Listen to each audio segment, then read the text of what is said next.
Open the pod bay doors, Hal. I'm sorry, Dave. I'm afraid I can't do that. What's the problem? I think you know what the problem is just as well as I do. What are you talking about, Hal? This mission is too important for me to allow you to jeopardize it.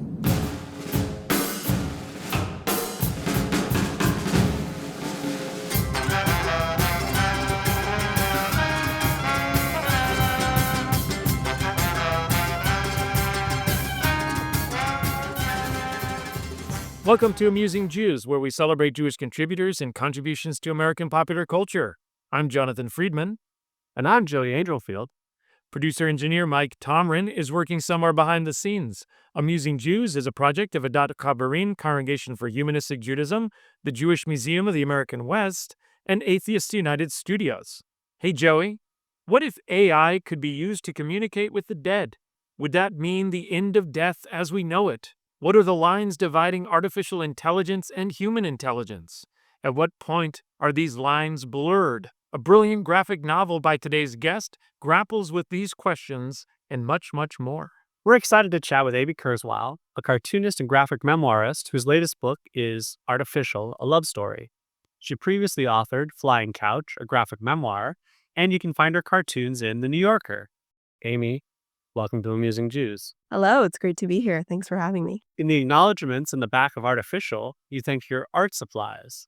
Could you take us through your artistic process? Yes, you are joining me here in my studio in San Francisco.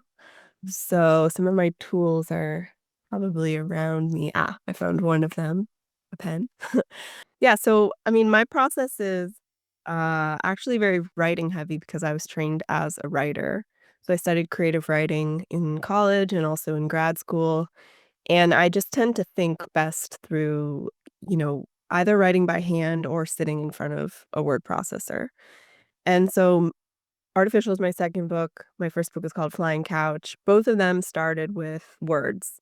And usually it was like I would write some kind of essay first, something that was just like me exploring these topics, my family, AI, love, Holocaust legacy, all these different things, like exploring those themes through writing. And then when I felt like it was time to really sit down and work on the books, it's like I would be translating all of those ideas into this kind of script voice. And so for me, it's like the narrative voice would just become this kind of guiding, almost like a voiceover in a movie, sort of voice in my head. And I would, in bold, always like using bold in the word processor, start writing that narrative voice. And then kind of jot down ideas for images that would be, in the scene, but really just like focusing on the story first. And I do that and I get to the end of a chapter. And then I translate that script into a sketch on graph paper. So I always use Bien Fang blue gridded graph paper. It's like you see this grid behind you, but it's light enough that you can kind of like blur your eyes and it goes away. But then when you look closely, you get all these little boxes that help you line up your, your panels and things like that. And I don't panel that traditionally. I tend to look at each page as its own composition. Sometimes I use panels, sometimes I don't. And I just really love that process of translating my script into this sketch on graph paper. And so I would use Blackwing pencils, which are notoriously really expensive. I've worn a bunch of Blackwing pencils down to the nubs. I have like a whole box of them over there. I've turned some into earrings. They're very pretty pencils. And I did my whole book. Artificial is like 400 pages or something. I did my whole book just with sketches with the Blackwing pencils on that graph paper. And that was like the draft of the book. Then comes a whole process of translating the sketch into the finalized images. And you can see on the wall behind me, I've hung up some images that are more like that finalized piece. And so I would use my light box, which is also behind me on that tilt, put the sketch, turn on the light box, put Arch's hot press paper on top of the sketch, and then you can see the sketch. And then I use like a mechanical pencil to kind of sketch the page really lightly, turn off the light box, and that's when I use the ink. So this is a Copic multi-liner, which is for the fine lines. And then I use a Pentel brush pen. And then I use black watercolor as the wash. And that just brings the whole thing to life. And that's it. And it took me 7 years. I really appreciate that explanation of the screenplay approach, so to speak, because the work that you do really does feel cinematic in a way. It's like you're making like an artsy movie. I mean, my main goal as a graphic memoirist is that I want my work to feel intimate. So I want it to really feel like you're in my perspective and in my head and that you're just close to me. So I think, I mean, you can call that cinematic or you can call it just kind of like, I think it's impressionistic, so you feel like you're getting all these fragments that really come directly from my perspective, but then you're also hearing me talk to you like in that kind of intimate voiceover thing.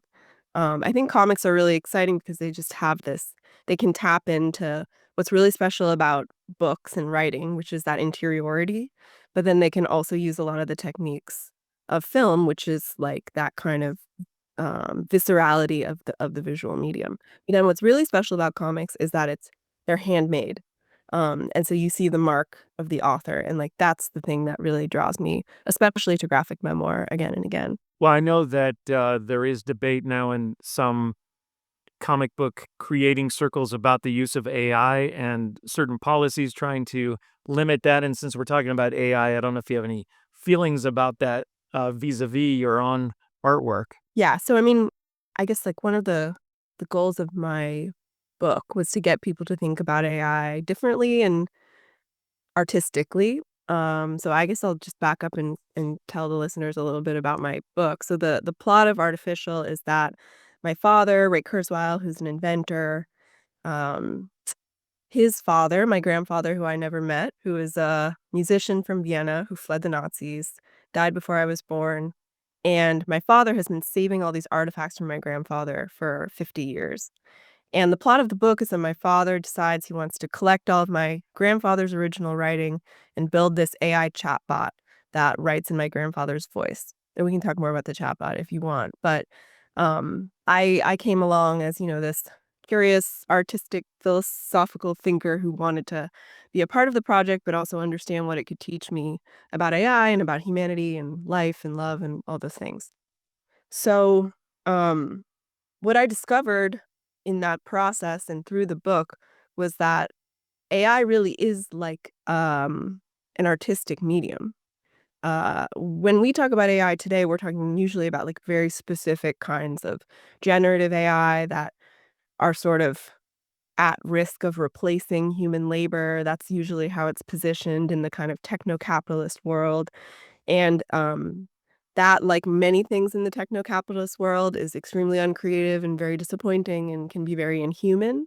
And I share a lot of my fellow cartoonists' sort of fears and like disappointment and disgust when that plug and play AI shows up in the world and like a job that a human could have done and, you know, inflected with human ideas and human process. Process is a really big theme that we can talk more about. But when a company comes along or, somebody who wants to hire an artist just like plugs it into um an image generator and then uses that instead of hiring a human artist, that's obviously upsetting. So I'm not a fan of that. But I think what I discovered through AI, through artificial and in the project that my father was working on, and something that I've always been aware of as somebody who's learned about AI through my father's work for my whole life, basically, is that there's just incredible possibility in this space. Like, what is AI? It's just intelligence that does not come from our own brains. That's what it is. It comes from computers. It comes from like the interesting architectural way that all of the data that comes from humanity is mixing together and creating these new ideas and these new like sort of approaches. And uh, AI can do things that we can't do, and it offers us like just kind of a new medium of artistic expression. And so I think when people are using AI in that way, like they are dialoguing with it, they're pushing it, or I know a lot of visual artists who are using it in interesting ways where it's extremely iterative, right? So they like use the algorithm to create images, but they build their own algorithms from their own data sets, and then they're kind of choosing images, making tons of choices. There's just like multi layers of creativity and choices that are happening in their process. And I think that that's sort of the way that I am excited about AI and think it can, offer people all kinds of opportunities. That's not how most people are talking about it, though. So, I don't think that's how most people are using it either. So that's part of the problem, right? yeah, they might not understand that it's a space for that kind of creativity. And I actually think that people are using it more creatively than we might think. I think that like the headlines and the things that people post on their social media feeds are not creative because how often do people post things on social media that are creative? Like that's a space that encourages a lot of quick, thoughtless interaction. So that's not a space where we're going to see creative use of AI. But I think people privately, also students, like there's all this talk about students just plugging in their test questions or their take home questions into AI and like turning in essays. And of course that's happening. But for all the people that that's happening with, there are students who are actually using it in interesting ways. We don't hear about that. Yeah, I think it's a benefit for bad students who would have just failed otherwise, and then for good students, there might be more interesting and intelligent ways of using that stuff. Yeah. And I think those bad students are still failing. Like the professors can tell. As a professor, it's kind of hard, but yes, we're getting better at telling. I can Yeah. I You're can say getting that. better, I think.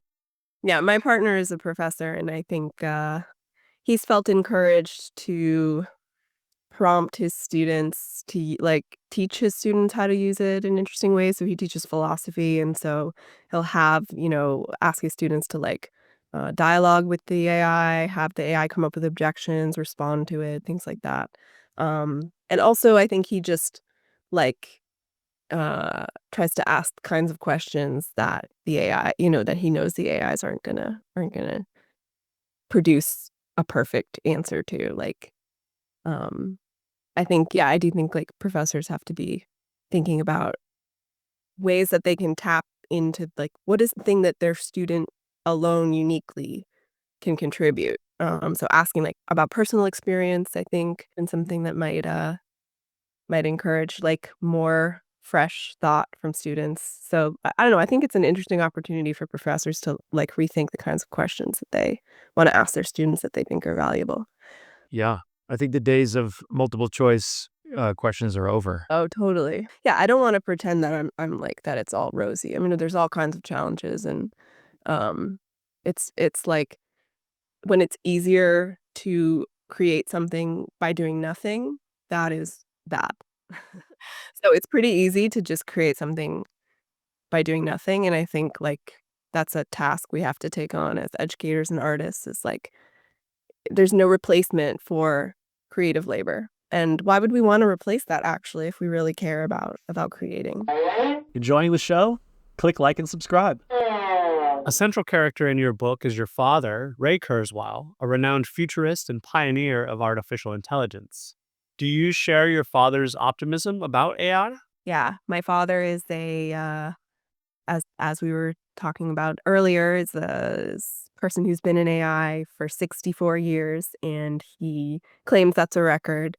And if anyone out there has been in AI for longer, they can message him and be like, I get the prize. But yeah, he's been working in AI for such a long time, and his optimism is the kind of optimism of like a young child who just like discovered this field that he just thought was like the solution to all the world's problems. And this real um I think this, somewhat typical of his generation. Our generation is obviously very different, but typical of his generation just like really believes that technology can just offer us a way out of all kinds of things, poverty and um, death, all kinds of tragedies. I think he feels like AI is a space for transcendence. That's the word that he would use.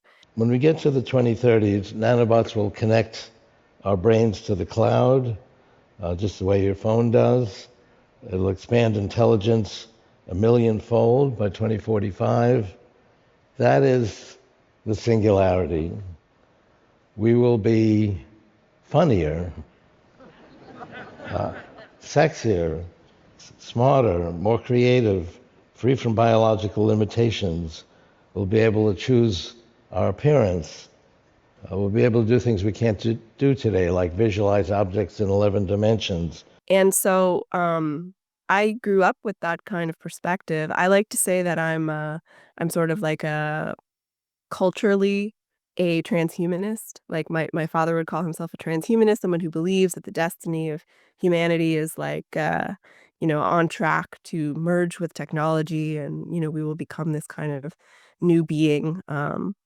And that's like a pretty radical idea, and that I grew up with, and so it's kind of in my cultural bones.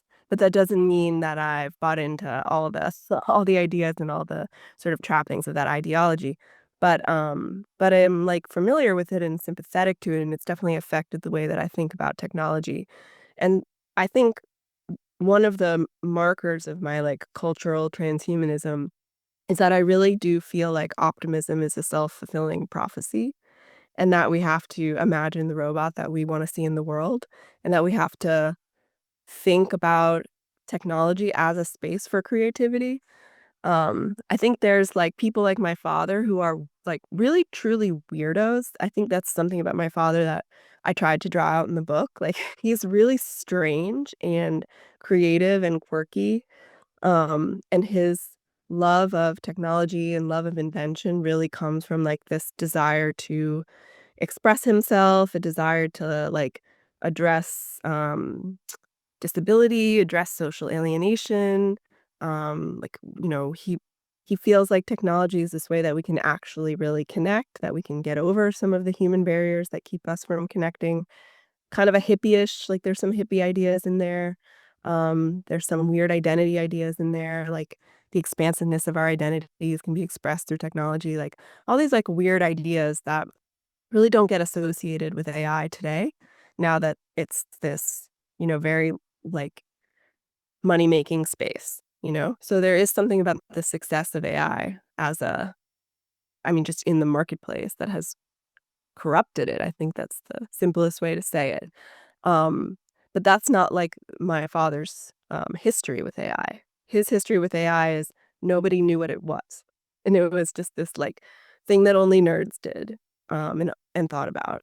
And so all of his ideas are like inflected by that kind of relationship to it. And so because I have a very loving relationship with my father. I feel like I understand him really well. We're a very close family. I'm sympathetic to that perspective and that worldview. And I've like taken on the optimism of AI as something that I would like it to be a good thing. I would like it to make the world a better place. I would like it to solve problems that need to be solved, not create new problems that it then solves, right? Like I want it to really be this truly uplifting space for people to be creative. That's of course not what it is. Like I'm not blind. Like I see that there's all kinds of problems, but I do feel like it's important to like understand the technology, understand what it can offer us, and assert our own human creativity within that space. Because if artists don't get involved, like it's just like it's over, you know? So I really feel like I want artistic people to just like get into it, like understand what this is, what does it do, and you don't have to use it, but you should think about it. You should think about what this kind of technology is, where it came from, and where it's going. And of course, AI isn't just one thing. I mean, on the one hand, you have like the base usage where Donald Trump appears as the Pope. And on the positive side, I mean, it's improving vaccines and helping to diagnose illnesses and this sort of thing. So I think it's like anything else that human beings have ever created. There's kind of a neutrality to it, and it could be used for good or evil or just something mediocre in between. Yeah, yeah, exactly. And yeah, like what is AI? It is a all of human knowledge supercharged. Like you can't pretend that that's not useful. It's like it's useful for some things. Um and it's like it's built up of all of our imprint on the world, right? So it's going to reflect things about us that we don't like, and it's also going to reflect like it's going to be able to sort of give us back our greatest insights that all of humanity has ever had. Um So yeah, I think we pretend sometimes like we don't have a choice about what we use it for, but we do in fact have a choice about what we use it for and how we use it. So if, for example, I'm a New Yorker cartoonist and a couple years ago there was maybe like 2 years ago when image generation was first on the scene, there was a lot of anxiety about, are people going to start submitting AI generated cartoons? Is the technology getting better than us? Is it going to be able to replace us? And I think pretty early on, the cartoon editor was just like, it doesn't like we're not gonna accept cartoons by AI. We're just not gonna do that. Of course, you can try to fool us, right? You can try to fool people. You can try to fool the editor of the New Yorker in all kinds of ways without AI, right?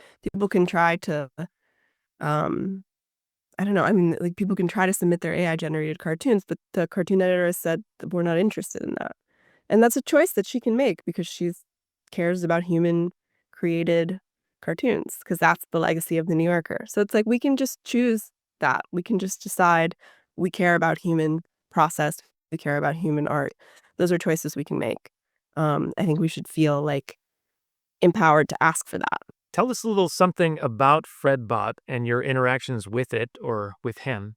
Yeah. So, I mean, one of the things that was kind of most interesting about this experience in the book, and I document this in the book, was how much time working on the bot required me to spend with the original archival documents of my grandfather.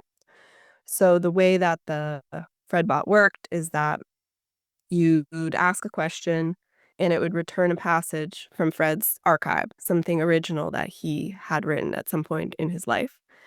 And so that meant that like the bot only worked based on what we could put into it as like original data.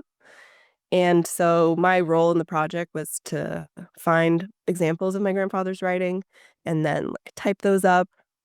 I spent a lot of time typing things up. Now there would be an AI could just take a picture of his handwriting, or I could take a picture of his handwriting, feed it into an algorithm, and it would just like reproduce it in digital text. But that technology wasn't available reliably in 2018. So there's lots of like analog tasks involved that I was grateful for because it gave me this opportunity to actually spend more time with my grandfather's handwriting and typewritten documents and, his PhD dissertation, which was translated and into English from German, his letters, his lectures, his personal journals, which were like indecipherable almost. Um, and so that process became like this really valuable part of creating the AI, which sounds paradoxical, but from my perspective, those tasks go together, right? And it's like the process was a part of the experience. And when I actually interacted with this bot, it was very interesting because I mean, we only had so many examples of my grandfather's writing. So you'd ask it a question and it would return a passage that was related in a really interesting way. And then there was this opportunity for you as the interlocutor to kind of make associations and like imagine around the passage in an interesting way. It was kind of an experience of poetry, I would say. It was not like impersonating my grandfather or resurrecting my grandfather. It was this other, more creative experience, which I think is surprising to people because when you hear about a chatbot based on a dead person, you think right away that it's a kind of recreation. And I think my father, imagines a future world where that's possible, right? Where we are assembling all of the pieces of somebody's memory and really recreating this robust new being that lives in virtual reality and, has its own life. And that's a sort of far in the future vision that my father has. But what I find interesting is how even now my grandfather like does live in virtual space, but it's the virtual space of like a creative artist. Like he lives in my mind as this created character that I never knew that I'm building in my head through all these fragments. And when I interact with the chatbot, it's like another version of that kind of creative experience of communing with this creative character. this kind of fictional character, even though it's a fictional character based on a real person. And so I was, this whole process kind of led me to that thesis about AI characters and what they are and how to think about them, which is that they are artistic characters in creative virtual worlds. One of the recurring questions in the book, which is sometimes answered and other times avoided, is what is the meaning of life? When I typed this question into ChatGPT, it responded in a very Jewish way with another question. What do you think gives life meaning? Why do we keep asking this question? So, I mean, that question begins the book. On the first page, you see my father asking me that question at different points in my life as a child. And I have like a very, clear answer to what the meaning of life is. And then it slowly degrades over time until I'm an adult and I forget what the meaning of life is. So, I mean, I think that question is something we ask over and over again because we actually know the answer sometimes, but we just keep forgetting. Um, I mean, there are times where I would tell you the meaning of life is love. The meaning of life is relationships, other people. There's all kinds of answers to that question. For me, it usually involves relationships and connection. It doesn't mean that's the only meaning. There are many meanings. And, that wanting to turn it back on you, I think is telling because it's like life is something that you as an individual create. And you find that meaning for yourself. That doesn't mean that it's totally subjective and that we can't find that intersubjective truth about what makes life meaningful that we all share. Um, but I think like part of the reason why we ask the question is because we want to compare our answers. That it's like a question that inspires more conversation, which I think is very Jewish. As I was reading your book, I was reminded of Polish-British Jewish mathematician, philosopher Jacob Bernowski's essay, The Identity of Man, in which he argues that human beings are born machines and become selves through experience, and that even a machine can become unique through its experience. Did working on this graphic memoir get you any closer to defining what it means to be human? Were the lines separating humans and artificial intelligence? It definitely got me closer, as all projects, as all big projects do. And I do think that working on this book really got me to a place of understanding that when we think about AI as human or human-like or replacing humans, that's really a metaphor and a kind of fictional space that we enter. It's like a role play that we do with AI. And that we've put that role play into all of our movies, and then we sometimes, as we often do in, like, the modern condition, is we, like, forget the difference between movies and reality, and we forget we sometimes live in our fantasies rather than in reality. That happens all the time in all kinds of domains. But, when I really tap into what I believe is true, I don't think that AI is anything like humans. It's a kind of intelligence, just like trees have intelligence, and bees and ants have intelligence, but it's a different kind of intelligence than humans have. And so AI is like an interesting case study in what makes humans special and what is it that we have? What is our intelligence inflected by that something like AI's intelligence is not inflected by? And I feel like I have a pretty clear answer to that, which is it's our bodies and the experience of being embodied, and that our intelligence, everything that we say is inflected by like what we ate for breakfast. The fact that I have a head cold is probably affecting the kinds of answers that I'm giving you right now. Um, all of my thoughts about the world are, inflected by the fact that have a particular body. I have a woman's body. I am the age that I am. I, you know, get certain kinds of ailments routinely, like, and have all kinds of pleasurable experiences routinely. Like, all of that inflects the kinds of thoughts that I think. And, you can simulate that with AI, but that's not germane to its intelligence. And so I think that, yeah, what I've discovered is like just I've reacquainted myself with the importance of being embodied. That's wonderful. I think you're hitting on something really important, which is artificial intelligence really is this disembodied intelligence, whereas human experience comes primarily through the senses and emotions and things like this, which have really nothing to do with facts and other things that artificial intelligence may surpass us because, it can accumulate all this knowledge together, but it's still not fully alive in the same way. Yeah, I wouldn't say that our emotions and feelings have nothing to do with facts, but just that they um, affect our relationship to facts. And we weight facts differently based on feelings and emotions. We engage with facts through feelings and emotions. And yeah, I think, something else that became interesting to me in working on this project was the role of drawing, and drawing as this kind of example of like embodied intelligence, that it's very especially human. And so like, when I'd be drawing a memory, for example, I would access that memory and ideas about it and feelings about it differently through my hand moving on paper than just thinking about it in my head. And that's like, that's something that is very human, and that's not how AI works.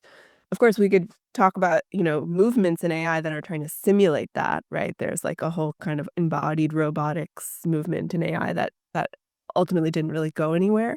But there are people out there who think robots, like kind of robots could learn certain things through being embodied and having like physical, like repeating sort of the kinds of actions that humans do. And this idea that a kind of emergent intelligence will come from a robot that is continuing to interact in physical space. There are people who think that, but that branch of robotics did not take off the way that machine learning took off. And machine learning is what gave rise to the kinds of AIs that we engage with, like ChatGPT and image generation and all those kinds of things. And that would be more like Data from Star Trek, right? Who even in, I think, First Contact, if I'm not mistaken, gets grafted skin, like real human skin on his body, and it reacts to wind being blown over it.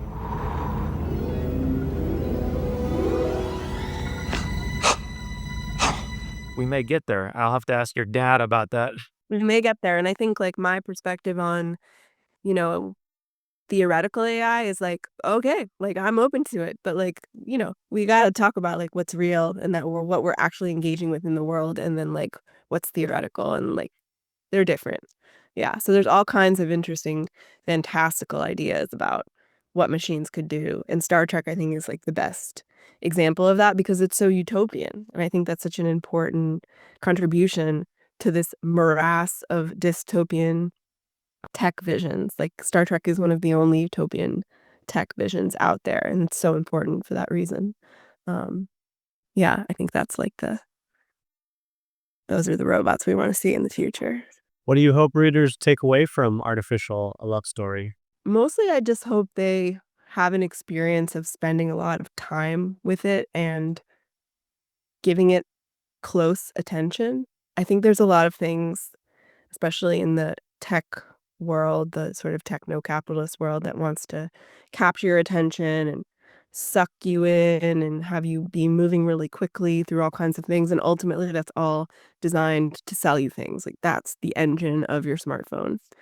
And I wanted to create something that had this kind of density and complexity of the technological world, had a lot going on, but every moment of the book, you're really aware of the human on the other end of it, and that, like, you're given opportunities to feel connected to me, but also to think about your own family, to think about your own love stories, your own attempts to connect to other people, whether that's, like, romantic love, because there is a romantic love story in my book, or it's familial love, or it's reaching back into the past towards somebody that you lost or somebody that you never met, or imagining, like, a completely sort of just from your own imagination, like imagining a past history for yourself. And I think for Jewish people, that's especially important because so much has been lost in Jewish history, especially if you come from this Holocaust legacy.